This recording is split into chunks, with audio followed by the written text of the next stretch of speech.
Udah ya.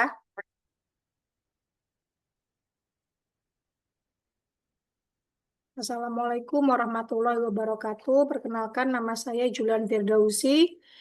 Saya akan mempresentasikan tentang greenwashing dan manipulasi citra perusahaan dalam rangka melengkapi ujian akhir semester mata kuliah Etika Bisnis Kontemporer dengan dosen pembina mata kuliah Dr. Farida Yulianti, SE, SH, FM.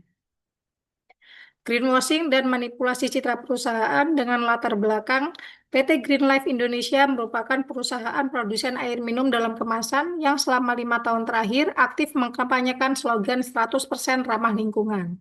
Perusahaan memperoleh citra positif melalui berbagai kegiatan CSR, penghijauan, serta promosi penggunaan kemasan yang diklaim dapat didaur ulang. Namun, investigasi media menemukan bahwa yang pertama, lebih dari 80% limbah plastik perusahaan tidak pernah didaur ulang. Yang kedua, perusahaan masih menggunakan pemasok yang membuang limbah ke sungai. Yang ketiga, laporan keberlanjutan atau sustainability report hanya menampilkan data positif dan menyembunyikan data pencemaran. Setelah berita tersebut viral, terdapat beberapa masalah. Yang pertama, saham perusahaan menjadi turun. Yang kedua, konsumen melakukan boikot. Yang ketiga, investor mulai menarik investasinya. Dan yang keempat, pemerintah melakukan investigasi. Kemudian, direksi berpendapat bahwa tindakan tersebut merupakan strategi pemasaran yang masih dalam batas wajar. Kemudian dilakukanlah beberapa analisa. Yang pertama, analisa pelanggaran etika yang terjadi. Kemudian yaitu pelanggaran etika kejujuran dan prinsip transparansi, di antaranya dalam hal greenwashing, melakukan penipuan publik dengan mengkampanyekan slogan 100% ramah lingkungan yang dalam kenyataannya lebih dari 80% limbah plastik mereka tidak pernah didaur ulang. Yang kedua, pelanggaran etika, manipulasi pelaporan keberlanjutan dengan menyembunyikan data pencemaran dan hanya menampilkan data positif dalam sustainability report.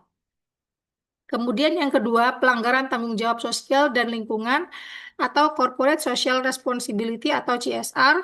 Perusahaan tetap menggunakan dan bekerja sama dengan pemasok yang terbukti membuang sampah di sungai. Kemudian yang kedua, kegiatan CSR yang dilakukan perusahaan terindikasi hanya sebagai pencitraan atau image washing untuk menutupi kerusakan lingkungan. Yang ketiga yaitu pelanggaran etika terhadap konsumen atau consumer etik dengan melakukan pembohongan publik terkait klaim ekologis produk. Kemudian yang terakhir, pelanggaran etika terhadap investor dan pemegang saham atau investor relation ethic dengan menyembunyikan informasi material yang negatif tentang resiko pencemaran dan potensi sanksi hukum dan laporan keuangan atau laporan keberlanjutan. Kemudian analisa dari pihak yang dirugikan, pihak yang dirugikan terdapat beberapa. Yang pertama tentunya perusahaan, yaitu PT Green Life Indonesia secara internal dan finansial. Di antaranya manajemen dan pemegang saham, mereka mengalami kerugian finansial yang masif akibat penurunan harga saham di pasar modal setelah berita investigasi viral. Yang kedua, yaitu investor yang mengalami kerugian nilai aset dan memutuskan untuk menarik investasi karena hilangnya kepercayaan terhadap transparansi dan tata kelola perusahaan atau good corporate governance. Kemudian pihak yang dirugikan selanjutnya yaitu karyawan yang beresiko menghadapi ketidakpastian pekerjaan, penurunan moral kerja, bahkan ancaman pemutusan hubungan kerja jika krisis tersebut berlanjut, dan keuangan perusahaan menjadi kolaps. Kemudian selanjutnya, industri sejenis atau reputasi sektoral, yaitu perusahaan lain yang memproduksi air minum dalam kemasan atau yang benar-benar menjalankan praktik ramah lingkungan turut terdampak secara reputasi.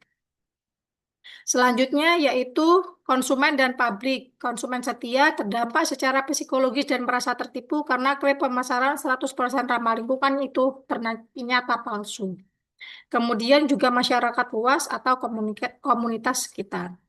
Kemudian selanjutnya yaitu yang dirugikan adalah pemasok atau supplier, mitra atau pemasok yang selama ini terbukti membuang limbah ke sungai akan terdampak operasionalnya karena keterlibatan mereka. Yang terakhir yaitu pemerintah dan regulator. Kemudian analisa selanjutnya yaitu tentang resiko jangka pendek dan jangka panjang. dengan analisa stakeholder teori atau teori pemangku kepentingan, yaitu dari segi konsumen, boikot massal berlanjut menjadi pencarian merek alternatif secara permanen. Dari segi investor dan pemegang saham, terjadi penarikan modal masif atau capital flight, memicu penurunan nilai saham secara kronis dan resiko kebangkrutan. Yang ketiga, yaitu dari segi pemerintah dan regulator, investigasi membuka celah pencabutan izin usaha, denda, finansial masif, dan tuntutan pidana atas pembohongan publik. Kemudian dari segi pemasok dan mitra bisnis, terjadi resiko pemutusan kerjasama rantai pasok karena mitra lain tidak ingin terkena dampak reputasi negatif atau guilt by association. Kemudian dari segi triple bottom line atau TBL, dari segi profit atau keuangan, pendapatan terjun bebas, biaya modal meningkat drastis, dan potensi kebangkrutan finansial dalam 1 sampai 3 tahun. Kemudian people atau sosial, kehilangan kepercayaan masyarakat dan rusaknya hubungan dengan komunitas lokal. Kemudian yang ketiga yaitu planet atau lingkungan, terjadi kerusakan ekosistem sungai yang permanen kemudian menuntut biaya pemulihan ekologis atau remediation cost yang sangat besar. Kemudian selanjutnya yaitu analisa menurut corporate governance atau tata kelola perusahaan. Yang pertama transparansi dan akuntabilitas, yaitu runtuhnya kredibilitas manajemen akibat manipulasi data, laporan keberlanjutan. Yang kedua yaitu krisis kepemimpinan, yaitu terjadi desakan pencopotan direksi dan dewan komisaris karena kelalaian pengawasan dan pelanggaran etika bisnis.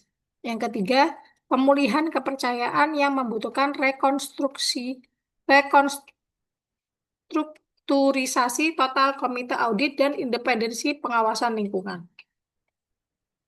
Kemudian selanjutnya yaitu environmental, social, dan governance atau ESG, yaitu environmental atau lingkungan gagal total pada metrik limbah plastik dan pencemaran air yang memicu sanksi ekologis.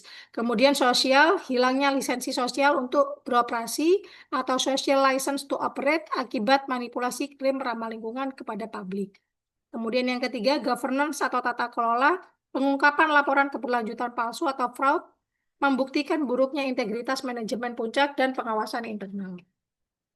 Kemudian analisa strategi pemulihan reputasi, terdapat beberapa. Yang pertama, respon krisis jangka pendek, dilakukan permintaan maaf terbuka, penghentian mitra bermasalah, serta transparansi data. Kemudian melalui reformasi operasional, yaitu audit independen, dilakukan perbaikan fasilitas, serta standar pemasok baru. Yang ketiga, yaitu komunikasi dan pemangku kepentingan, dilakukan dialog dengan konsumen, pendekatan investor, serta kepatuhan hukum. Lalu juga dilakukan susunan rekomendasi tata kelola bisnis yang beretika. Yang pertama, langkah mitigasi darurat, yaitu hentikan slogan palsu, dilakukan audit rantai pasok. Yang ketiga, transparansi data. Yang kedua, dilakukan pemulihan hubungan pemangku kepentingan terhadap konsumen, investor, dan juga pemerintah. Yang ketiga, dilakukan penguatan etika bisnis jangka panjang dengan komite etik independen, revisi sustainability report. Yang ketiga, sertifikasi hijau. Terima kasih. Wassalamualaikum warahmatullahi wabarakatuh. Aduh, Ya? sudah.